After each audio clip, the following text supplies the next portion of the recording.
do you foresee, with the ongoing democratization of journalism, how do you foresee a larger group of people, larger access to those kind of events? How are those going to be, how are it going to be paid for? I don't want to get into paying for it now, because the paying for it has to do with the whole industry. But I will say that new forms are going to grow up from the ashes. You see a lot more global blogging now. You see a lot more citizenry filling in gaps where there are some.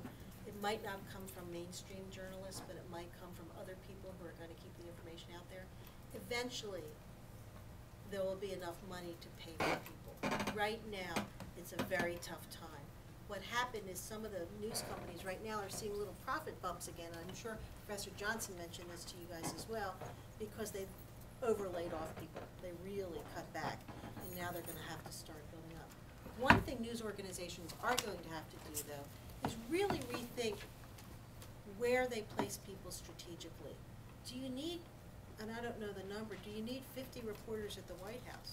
Or do you need the Associated Press and a couple of the major networks and, and a couple of the major blogs?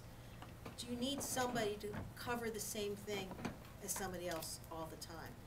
You need the competition, but you need that many. That's going to be the question that comes up. Last question.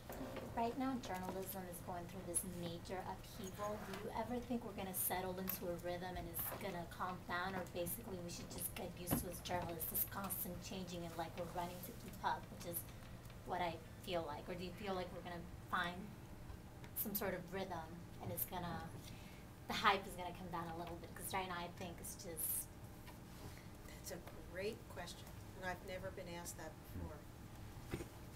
I think as journalists, you're always going to have to keep up with what's going on. But I think the economic pressures will ease a little bit in the next few years. Not tomorrow. Not tomorrow. Maybe not for a couple of years. I think that pressure and panic will ease as we come up with a new form of journalism distribution and gathering. But I think you'll have to, that part will ease, but I think you are always going to have to be keeping up with what's next and how we communicate.